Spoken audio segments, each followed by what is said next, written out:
I would not say that every day was happy. There were days where I was cursing myself too, and there were days where I didn't want to live, and I didn't think that was likely to be survivable.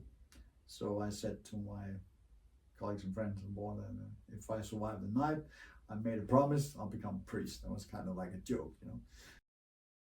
And Lloyd's of London forbade us to use firearms, so we were unarmed. We only had fire axes and knives and harpoons and improvised weapons, and so it called upon the creativity that I have to come up and turn this into a fortress, a sailing fortress with barbed wire and spikes and boards and grease and nails and Molotov cocktails and all sorts of funny things. I'm teaching this hard. There is no surrender in close protection, right?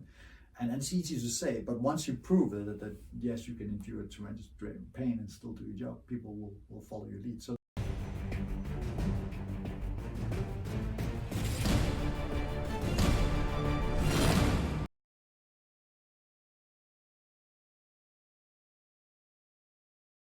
yeah, I came back to Iceland in just beginning of 2003. And then I was called by an old friend I used to work with in Iceland, also in Securitas, who was now an entrepreneur and living in Hong Kong, where he had a good business. He's still he's a multi-millionaire today, having several companies, really entrepreneur. And he wanted to start a security consultancy there. And he contacted me and said, come out here and work with me and teach me. So I ran a course for him and his team in close protection and security consulting.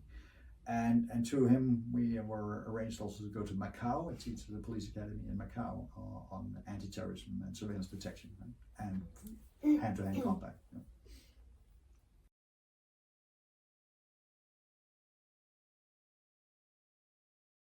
Well, I mean, the books were, I was teaching and I was getting a lot of questions about teaching and the different techniques. Surveillance detection was relatively new then, and I was one of the first teams to be trained by the US in surveillance detection following the attacks in Kenya and Tanzania and Nairobi and Dar es Salaam in 98, and that immediately changed the whole thing, and we started surveillance detection, which is about detecting the terrorist planning process.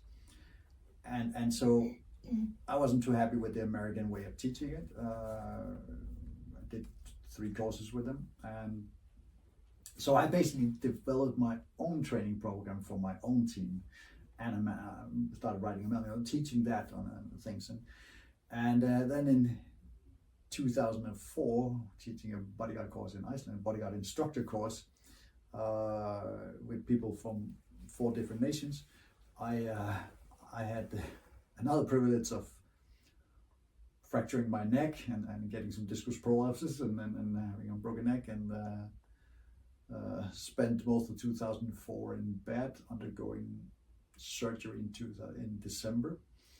I have steel pins and rods inserted into my neck and screwed together, and was declared handicapped for life by my osteopath, my physician. But while I was lying in bed, people were emailing me asking because I wasn't teaching anymore, and then I started writing my first book, Surveillance Detection.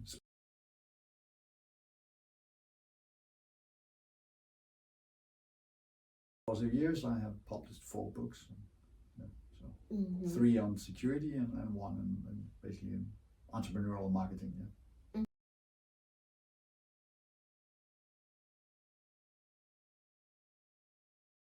It's also one of those things that have taught me and been I think shaping of my life, is that I used to be a very active person, right?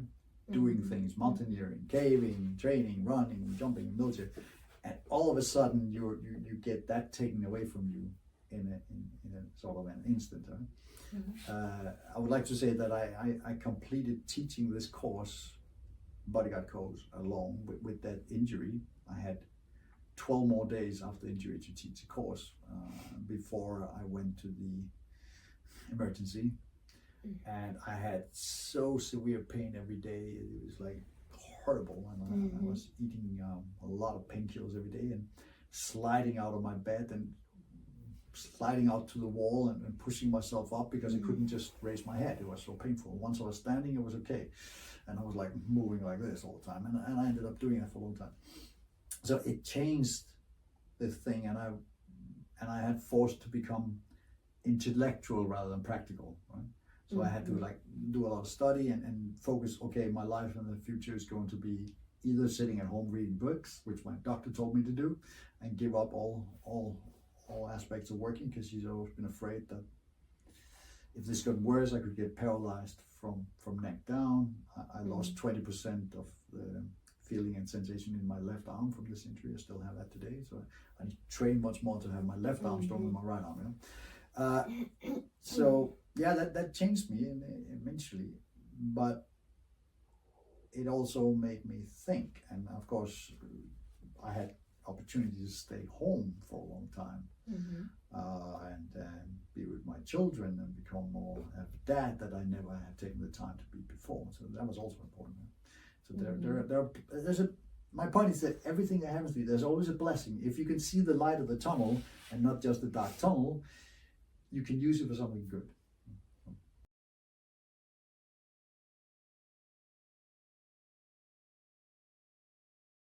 I would not say that every day was happy. There were days where I was cursing myself too, and there were days where I didn't want to live, and I was like, oh, why this? Is that gonna be my life? I don't want to, you know. So because it's such a big dramatic change. So, but in general, I'm happy, and I can laugh, and I can see things, and I could improve.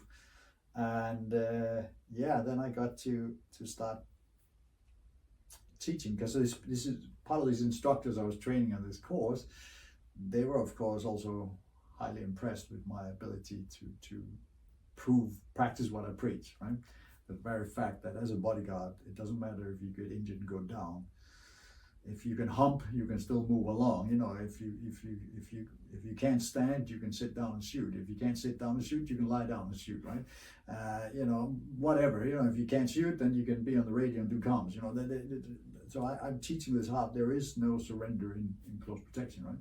And it's easy to say, but once you prove that yes, you can endure tremendous pain and still do your job, people will follow your lead. So they asked me, some of them, to come to Denmark, and I came to Denmark on several courses and was teaching here, but only theory at that time, you know.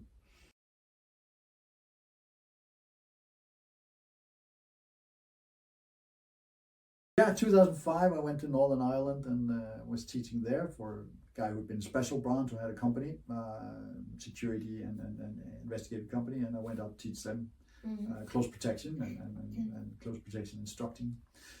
So I had Northern Ireland, then a little bit in Scotland also for another department related to this company, and then back to Iceland, where I was teaching a lot. Started teaching security companies, and then of course to Denmark, and then I met through a Norwegian company that I was training for also. I got introduced to a guy in Sweden who wanted to set up a security academy in the United States, and I worked with him, and through him I met a South Korean consultant, which the CEO of the Swedish company had some problem with him, and he left. And then he suddenly contacted me in 2008, autumn of 2008, and say, "Hey Dan, you know, like, are you still into this business?" And I said, "Yeah.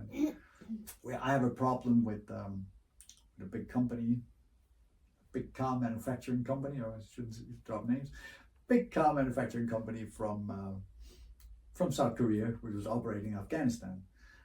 And also down in Nigeria, and they were doing sending people there to build plants and platforms and factories, and they were always in danger of kidnapping and attacks. So I created a surveillance detection program for their guards, and I wrote the kidnap and ransom manual for how to go about a hostage crisis if that would occur. They got kidnapped there,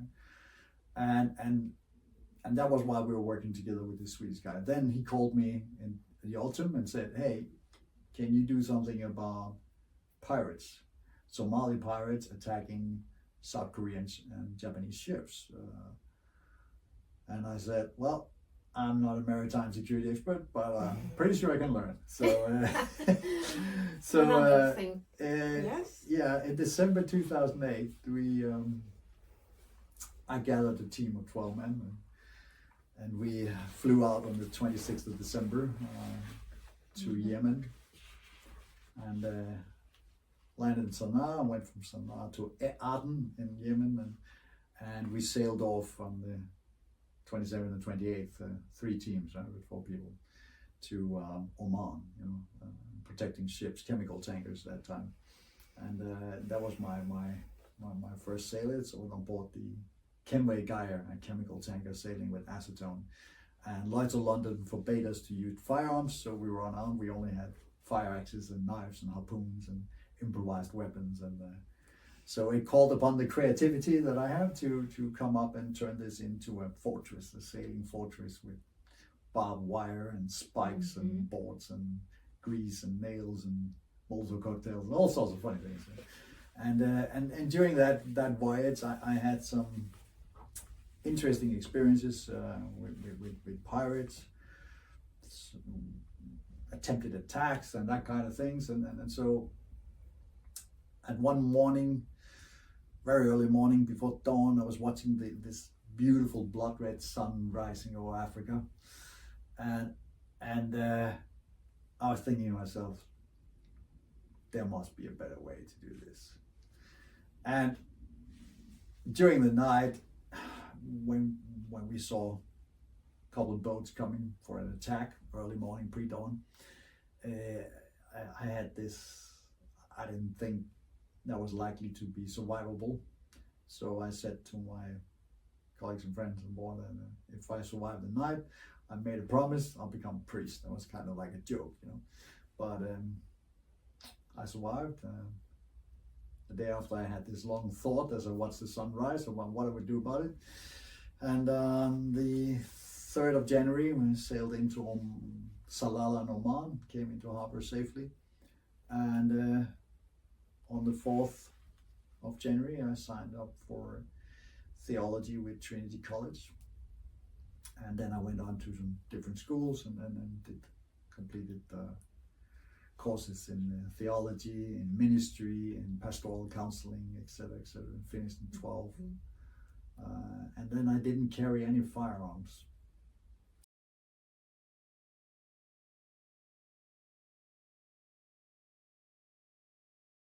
Very painfully. So no, but that also brought me back to life, because I was suddenly forced to be in an active role again, which I had avoided. So for 4 years I had not been in an active role, and now suddenly I was in an active role again. And I also felt how badly I was out of shape and out of strength, from that. So that really pulled me together, and I started saying, pardon my friends, fuck this, I'm going to go to the gym and I'm going to start training, and I need to find ways to train my body without hurting my neck, and so I got back in shape slowly. And there was a long road, it was a long, hard road, and so many things you can't do without tensing your neck, and the neck muscle. But it taught me a lot of things. It taught me to endure pain and then to how to overcome it. And we did, in total as a company, at the highest I had 60 people working for me, and we did 143 tours in 2008 and 9, from Egypt, Saudi, Djibouti, Oman, Dubai, Sri Lanka, etc. So and we had our company in Lebanon, so we were quite. There was a lot of Middle Eastern travel in those days. So.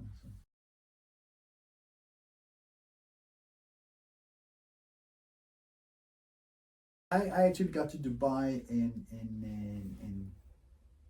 Saudi. 2000, in Saudi, and Dubai was 2009, 2010. We were working with a sheikh in Saudi. They wanted us to do security consulting down there and set up a consultancy company in Riyadh, and where there was a huge Al-Qaeda threat actually against the royal house, etc. And so we were working there, and through that we were invited to kind of start up this edge piracy again. And in order to do that, we needed Dubai. We need Saudi, Dubai, and Sri Lanka.